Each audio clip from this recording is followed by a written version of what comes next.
Hello. Good morning, Bhante. Good morning.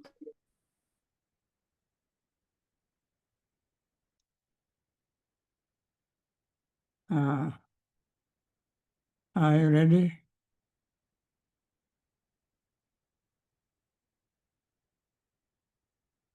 Can you see the screen? The text is in Sinhalese, Bhante. You cannot see the text? It is in Sinhalese. Let me see again. Hmm.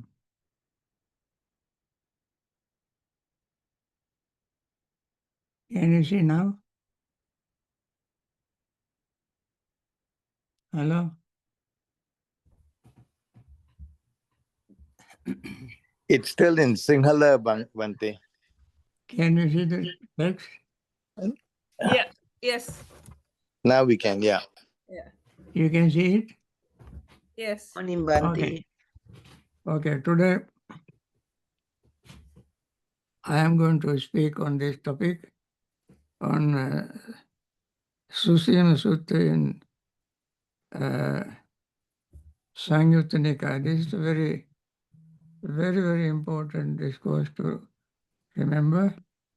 It is rather long, but I try to make it as short as possible to fit our time frame. Susīma. Thus I heard on one occasion the Blessed One was dwelling at Radhika at Bamboo Grove, the squirrel sanctuary. That is called in Pali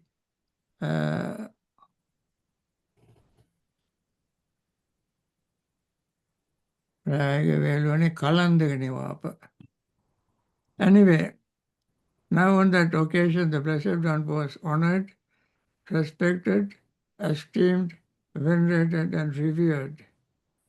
And he obtained robes, alms food, lodgings, medicinal requisites. The Bhikkhu Sangha too was honored, respected, esteemed, venerated, and revered. And the bhikkhus to obtain robes, alms food, lodgings, and medicine requisites. But the wanderers of other sects were not honored, respected, esteemed, venerated, and revered, and they did not obtain robes, alms food, lodgings, and medicinal requisites. Now on that occasion, the wanderer Susīma was residing in Radhika along with a large company of wanderers. Then his company said to the wanderer Susīma, now you can see the rivalry that arose between the Buddha, his disciples, and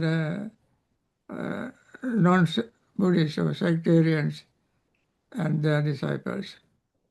They had, the Buddha did not have this problem, but they had the problem because they lose their honor, respect, and so forth.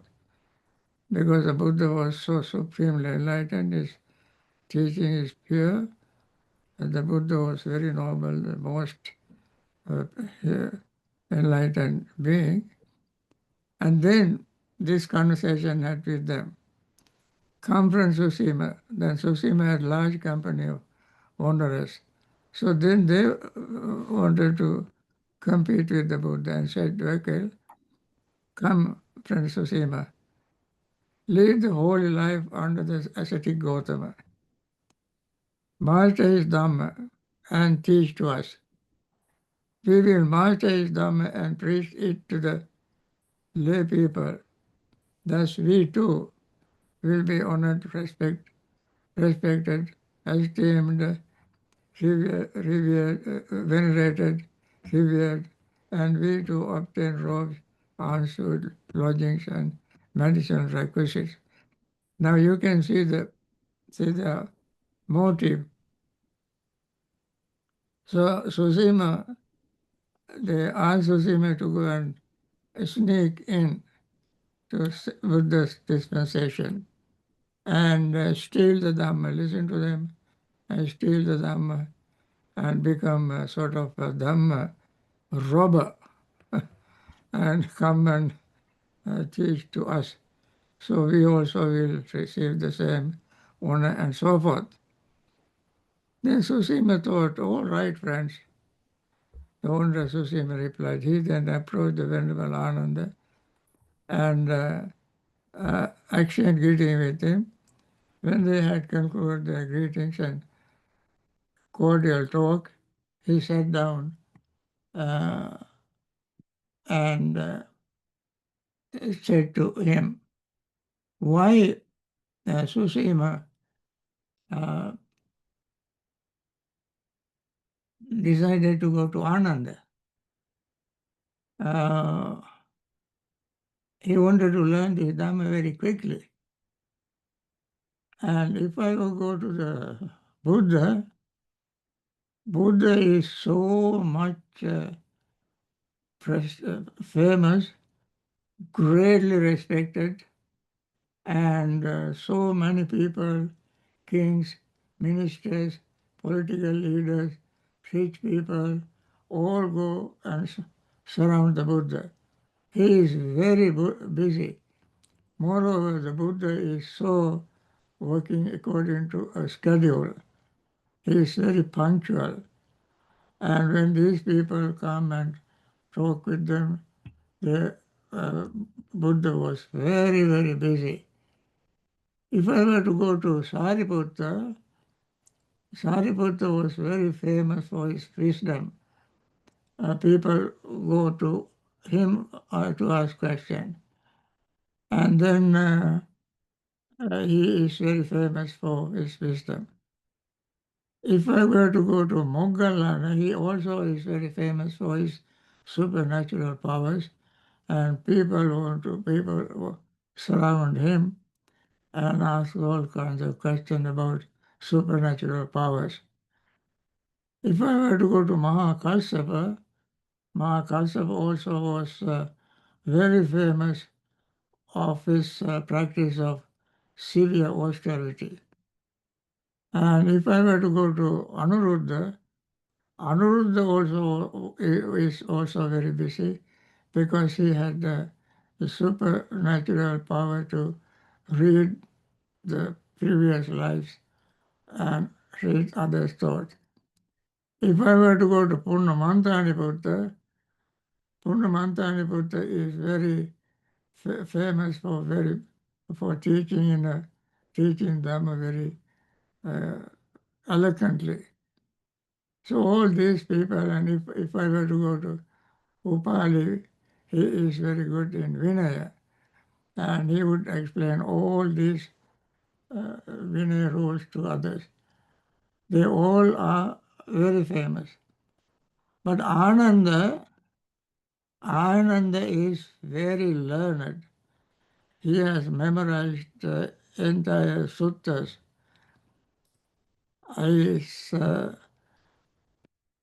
Buddha praised him. Therefore, if I go to Buddha, Ananda, because he is the Buddha's personal attendant, and he knew all the Dhammas, and he can teach me the essence of Dhamma. And therefore, I must go to Ananda. That is why he went to Ananda, instead of going to the Buddha directly. Then Ananda, when he said that he want to learn, become a monk, learn the Dhamma, then Venerable Ananda himself did not want to undertake this responsibility. Venerable Venerable Sir, then Venerable Ananda took him to Buddha. Venerable Ananda took the wanderer Susīma and approached the Buddha and paid homage to him and sat on side and said to him, Venerable Sir, this wanderer Susīma says that he wishes to lead the holy life in this dispensation. Why he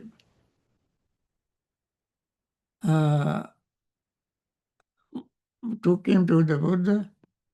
Because this Susīma is coming from another tradition, another sect. If I ordain him, I don't know his intention.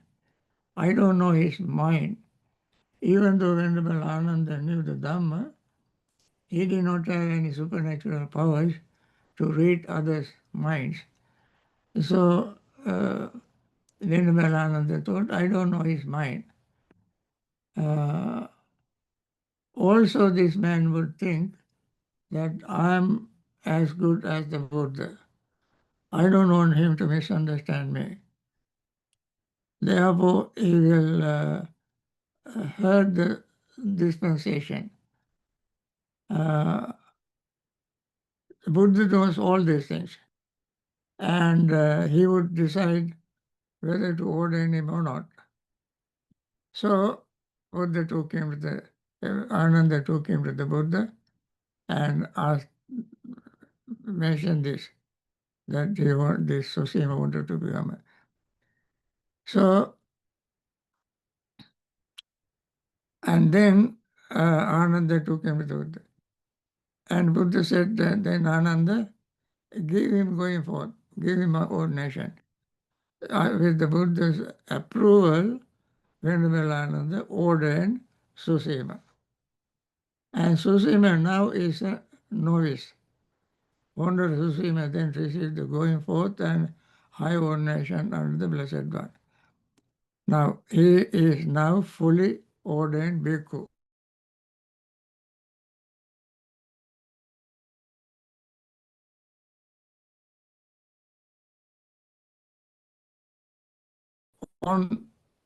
Now, on the occasion of bhikkhus, had declared final knowledge in the presence of the Blessed One, saying, we understand destroyed birth, the holy life has been lived, what had to be done has been done. There is nothing more for this state of being. That means they express, the Buddha declared, told the Buddha that they all attain full enlightenment. Full enlightenment. And then Susīma heard this. Whenever Susīma heard about this, so he approached those bhikkhus, exchanged greeting with them, and then sat down on one side and said to them, is it true that you venerable ones have declared final and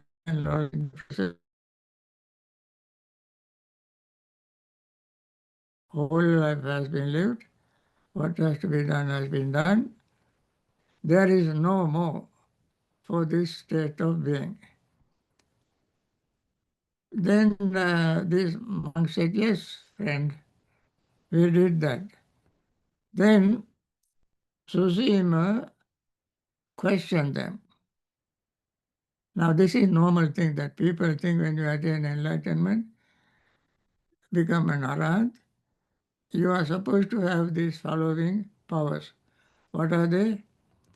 Then, knowing and seeing this, do you venerable ones wield the various kinds of spiritual powers such that having been one, you become many? That means you appear to be one, but suddenly you become many. Having been many, you become one. This is another supernatural power. You appear and vanish. You stay in one place, and in the split second, you disappear. you go unhindered through a wall, through a rampart, through a mountain, as though through space. So the wall, mountains, and rampart, boundaries, all these are nothing to you. Just go through them. You dive in and out of earth as though it were water. You can understand that. And you walk on water without sinking, as though it were earth. Seated cross-legged, you travel in space like a bird. With your hand you touch and stroke the moon and sun, so powerful and mighty. You exercise mastery with body as far as Brahma realm, Brahma world. So he asked them all these questions. They said, no, friend, we cannot do that. Then, knowing and seeing that, do you venerable ones with divine ear element, which is purified and surpasses human, hear both kinds of sounds, and the divine and human, those that are far as well as near. Can you do that? They said, no, we cannot do that. And these questions he asked each monk separately. Then, knowing and seeing that, do you venerable ones understand the mind of others, being and persons, having encompassed them with your mind, with your own mind? Do you understand the mind with lust as mind with lust? Just like we see in Satipatthana Sutta, Chittanupassana, you see the mind without lust as mind without lust, mind with hatred as mind without hatred, with hatred, mind without hatred as mind without hatred, mind with delusion as mind with delusion, mind without delusion as mind without delusion, mind concentrated as mind concentrated, and mind unconcentrated or distracted as distracted, mind exalted mind as exalted mind, and unexalted mind as unexalted, surpassable mind as surpassable, and unsurpassable mind as unsurpassable, a concentrated mind as concentrated, unconcentrated mind as unconcentrated, liberated mind as liberated mind, unliberated mind. They said no. Then then knowing and seeing thus, do you venerable ones recall your manifold past lives, that is, 1 birth, 2 births, 3 births, 4 births, 5 births, 10 births, 20 births, 30 births, 40 births, 50 births, 100 births, 1,000 births, 100,000 births, many eons of worlds contraction, many eons of world expansion, many eons of world contraction and expansion. There I was so named, of such a kind, with such an experience, and such was my food, such my experience of such pleasure and pain, such my lifespan. Passing away from there, I was reborn elsewhere, and there too I was so named, so clad, with such and such appearance. Such was my food, and so forth and so on. Then they said, no, friend.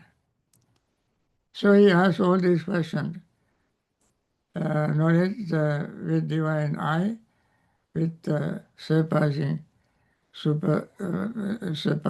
the human. See beings passing away and being born, reborn inferior, superior, beautiful, ugly, fortunate, unfortunate, and understand how beings fare on account of their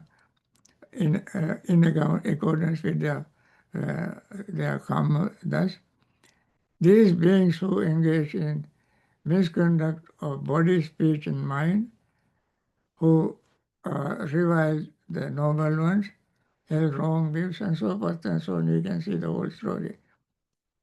Then they say, no, we cannot do that. No. Then knowing and seeing that, do you, whenever dwell in those peaceful deliverance that transcend forms and formless attainments, having touched them with the body? No, Venerable. That is attain the immaterial jhanas, which are called Santa Vimukha, peaceful liberation. Then they say no. And finally they say, no, friend, here now Venerable says, this answer and the non-attainment of these states, how could this be, friends?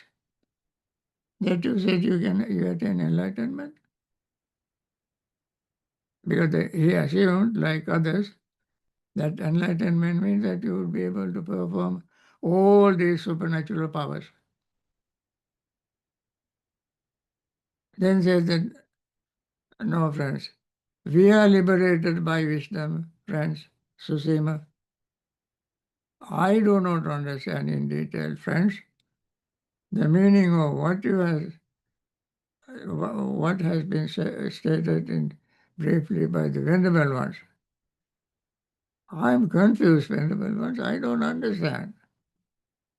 It would be good if the Venerable Ones should explain to me in such a way that I could understand in detail what has been stated in brief. Whether or not you understand, friends Susīma, we are liberated by wisdom. Panya vimutta.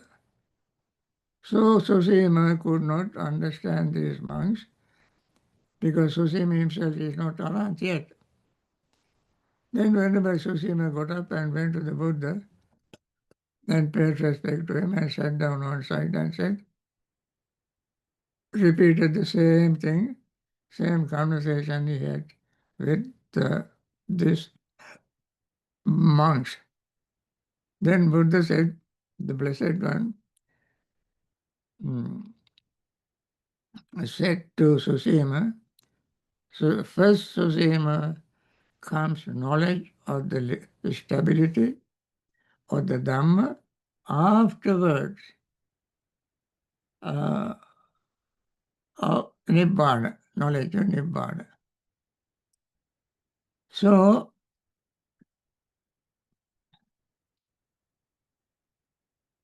then Susīma, Buddha said, Susīma, first you get knowledge of stability. That means you gain vipassana jnana first. What is vipassana jnana? Vipassana jnana means seeing impermanence, unsatisfactoriness, and selflessness is definitely vipassana jnana. You gain that. When you gain that knowledge, that wisdom, if you keep repeating it, then you gain Nibbana, knowledge of Nibbana. And first you gain vipassana jnana, then you gain knowledge of wisdom, knowledge of Nibbana. When Buddha said this, Susīma still was confused. I do not understand in detail, Venerable Sir, the meaning of what was stated in brief by the Blessed One. It would be good if the Blessed One would explain to me in such a way that I could understand in detail what has been stated in brief. Then Buddha repeated, just like those monks, whether or not you understand Susīma, first comes knowledge of the stability of Dhamma, afterwards knowledge of Nibbana. Now, Susīma wanted to know whether all these monks practice jhana first and then attain enlightenment. Buddha said, no. They gain vipassana knowledge and attain Nibbana. What do you think, Susīma? Then Buddha wanted to question Susīma, how one attains enlightenment, arahanthood, without practicing jhanas. This is the way. What do you think, Susīma? Is form permanent or impermanent? Then he focused his mind on the 5 aggregates. First is form, and asked, is form permanent or impermanent? Impermanent, Venerable Sir. What is impermanence? Suffering or happiness? Suffering, Venerable Sir. What is impermanent? Suffering and subject to change, fit to be regarded thus, this is mine, this I am, this is myself. What does it mean? This is mine means tanha, craving. This I am is conceit. This is myself is wrong view, ditthi. Here this tanha, mana, ditthi. So, fit to be considered this is mine, this I am, he said, no, Venerable Sir. And he questioned him with regard to feeling, perception, volitional formations, and consciousness. Same series of questions Buddha asked him. For each question, Susīma said, no, Venerable Sir. Therefore, Susīma, any kind of form, whether whatsoever, whether past, future, or present, internal or external, gross or subtle, inferior or superior, far or near, all forms should be seen as it really is with correct wisdom. Thus, this is not mine, this I am not, this is not myself. Similarly, all feelings, all perceptions, all volitional formations, all consciousness, whatsoever, whether past, future, or present, internal, external, and so forth, they all lie is not mine, this I am not, this is not myself. In order to convince him, Buddha asked, seeing the Susīma, the instructed noble disciple experienced revulsion towards them. This is how we attain enlightenment. He is disenchanted. You see, disciple revulsion towards form.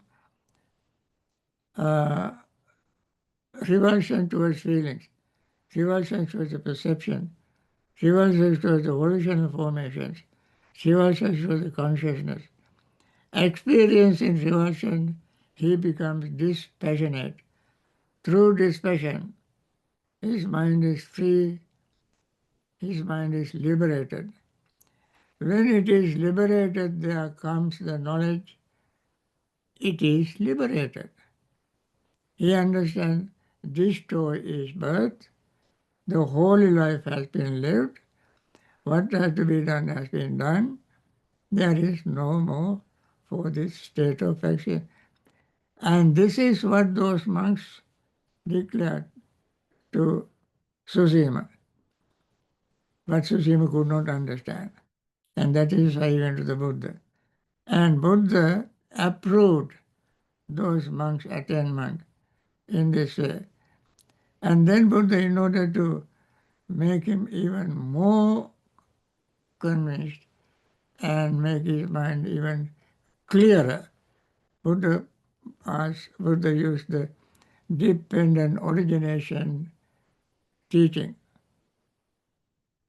Do you see, Susīma, with birth as condition, aging and death come to be? Yes, Venerable Sir. And he questioned him the same way. With the experience of conditioned birth, with the clinging as conditioned existence. This whole dependence, avidya pacha sankara, sankara pacha vijnana, and so forth. With craving as condition, clinging. With feeling as condition, craving. With contact as condition, feeling. With six sense bases as condition, contact. With name and form as condition, the six sense bases. With consciousness as condition, name and form. With volitional formation as conditions, consciousness. With ignorance as condition, volitional formation come to be. So he questioned Susīma. He said, do you experience this? Do you know this? Can you see this? Yes, Venerable Sir. Do you see, Susīma, with the cessation of birth comes cessation of aging and death? Yes, Venerable Sir. And similarly, he went in backward, ascending order. And Susīma convinced. Do you see, Susīma, with the cessation of existence comes cessation of birth. With the cessation of clinging comes cessation of existence. With the cessation of ignorance comes cessation of the volitional formation. Yes, Venerable Sir. Okay. Knowing and seeing thus, Susīma, do you wield various kinds of spiritual powers, such as having been one, you become many, and so forth? You ask those monks, seeing all these things, you see the impermanent unsatisfaction of five aggregates, dependent origination, your mind becomes free, you are liberated, attain enlightenment. Then have you been able to wield all various kinds of spiritual power? No, Venerable Sir. And Buddha questioned him the same way. Now you see, you yourself said you convinced that your mind is liberated from suffering, and you attain whatever you are supposed to attain, enlightenment. There is nothing more to do in this life. That's all you need. You don't need anything else. So Buddha asked him, did you gain all these knowledges that you attributed to those monks? No, Venerable Sir. Then Buddha said, then knowing and seeing the Susīma, do you dwell in those peaceful deliverances that transcend forms, the formless attainments, having touched them with the body? So you're not only form jhanas and even formless jhanas, you have not attained this, and still you attain enlightenment. Then finally, Susīma was convinced that he was wrong. His assumption was wrong. What is the assumption? That you must attain jhanas to attain enlightenment. Now, so Buddha wanted to convince him that without jhanas, you can attain enlightenment. You see, the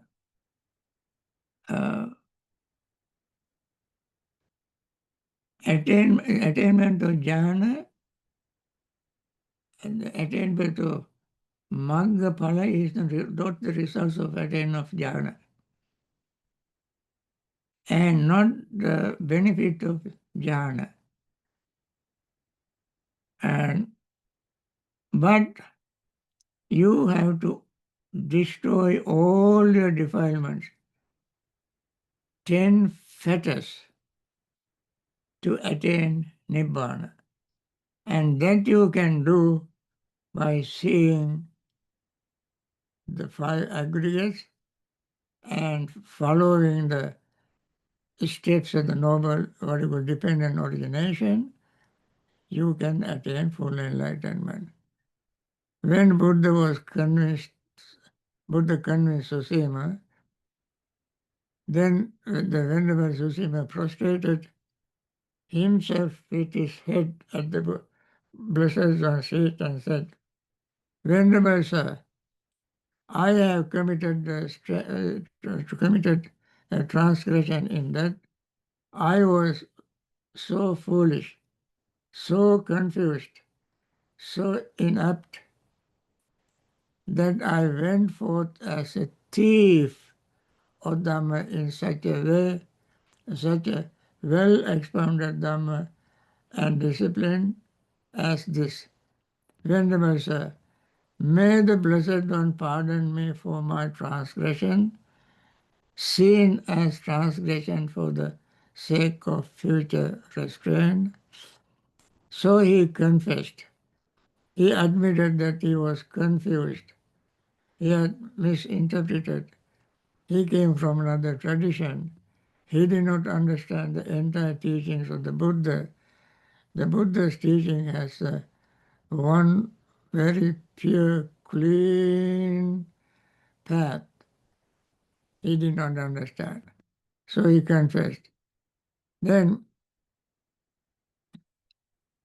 surely, Susīma, you have committed a transgression in that you were so foolish, so confused, so inept, that you went forth as a thief of the Dhamma, in such a well-expounded Dhamma and discipline as this.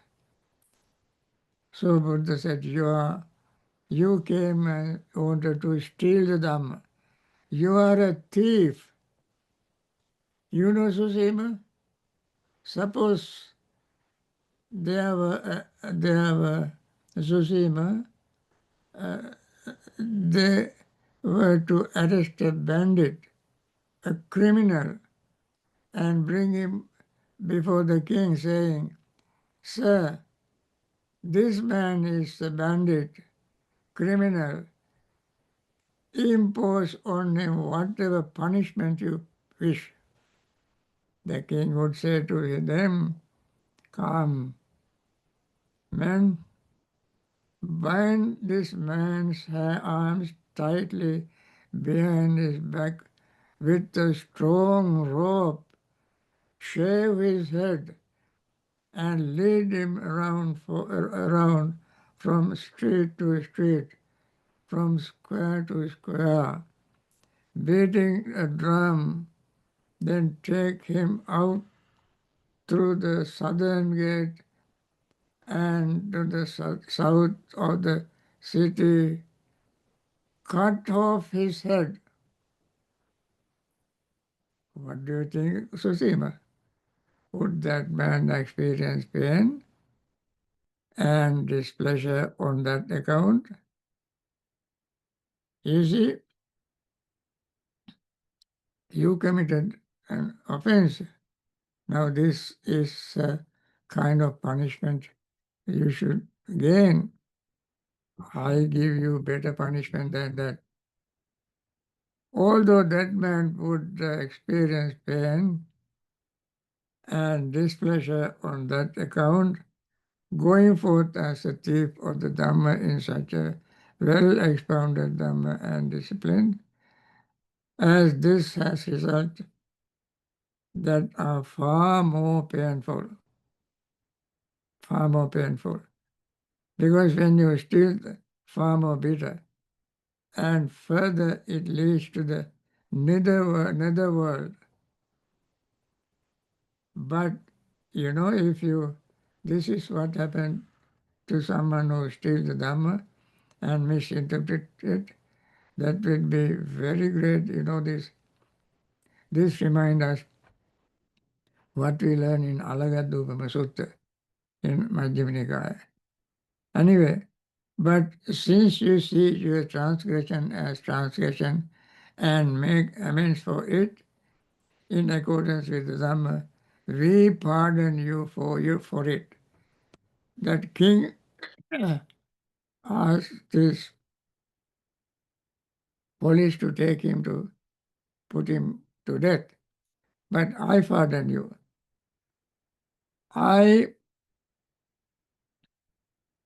For it is growth in noble one's disciples, discipline, when one sees one's transgression as transgression, makes amends for it in accordance with the Dhamma, and undertakes future restraint. Actually, it is said, after all these things, Buddha pardoned him. Then Susīma actually listening to the Buddha, learning the Dhamma, practicing Dhamma, clarifying his mind, finally he too attained full enlightenment. He came to steal Dhamma and go back and promote his own sect. But instead, he became Buddha's disciple, and finally he listened to Dhamma, got all his confused ideas clear, and then attained full enlightenment. Now, this is a very wonderful discourse, and we have to remember this. This is an answer to a question that people ask very often, whether they can attain full enlightenment without jhana. Are jhanas absolutely necessary? This discourse very clearly shows that it is not absolutely necessary. However, you gain concentration when you see things exactly as they are in your mind. You see concentration. That concentration really penetrates your ignorance and attain full enlightenment. That concentration is of the jhana quality, not jhana per se. So that is today's talk. And friends, I think we have about 20 minutes to meditate. Now we meditate. Okay?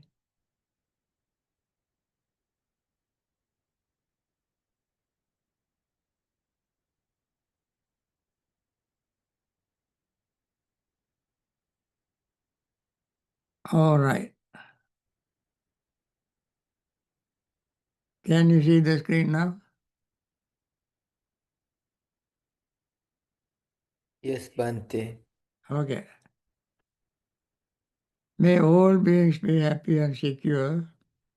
May all beings have happy minds.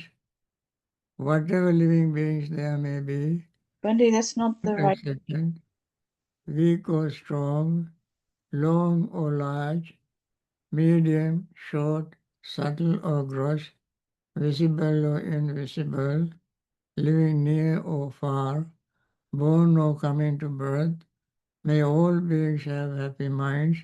Let no one deceive another, nor despise anyone anywhere, neither from anger nor ill will. Should anyone wish harm to another, as the mother would risk her own life to protect her only child, even so, towards all living beings, one should cultivate a boundless heart. One should cultivate for all the world a heart of boundless loving friendliness, above, below, and all around, unobstructed, without hatred or resentment, whether standing, walking, sitting, lying down, or whenever awake. one should develop this mindfulness. This is called divinely dwelling here, not falling into erroneous views, but virtuous and endowed with vision. Removing desire for sensual pleasures, one comes never again to birth in the womb. With these friends, we meditate for another almost less than 20 minutes.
By means of this meritorious deed, may I never join with the foolish, may I join always with the wise, until the time I attain Nibbana.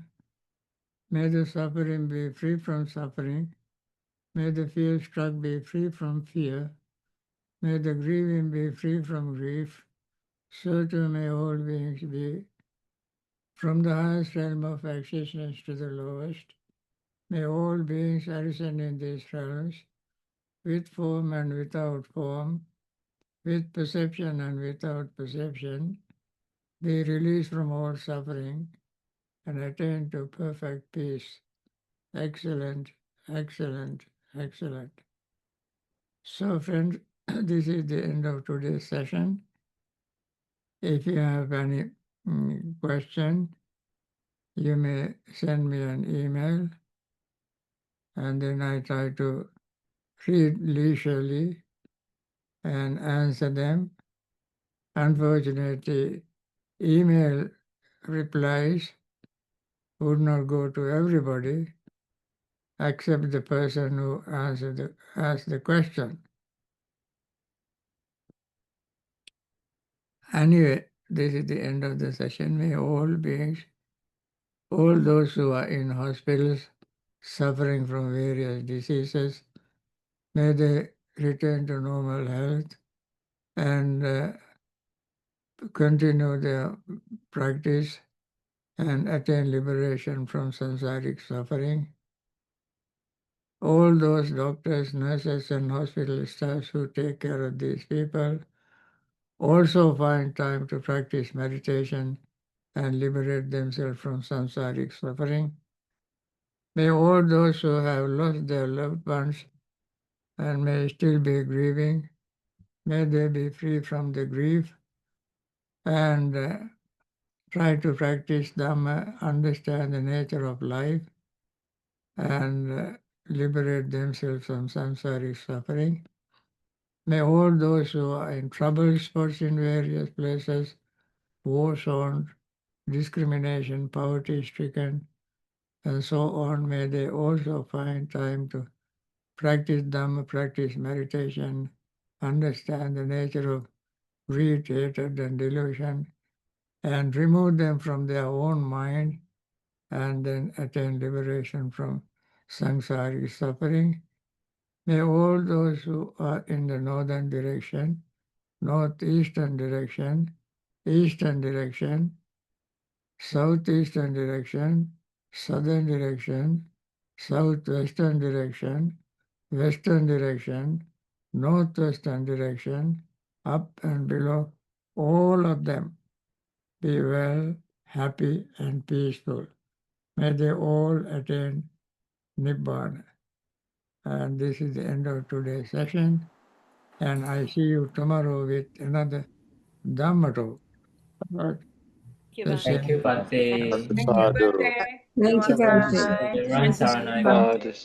sadhu, sadhu. Sadhu, sadhu, Bhante. Okay, thank you. Thank you, Bhante. Thank you, Bhante. Well, Bhante. Much Everyone, gratitude Saranai. Thank you, for your Bhante. teaching. Thank you, Okay, Bhante. Tiruvanga.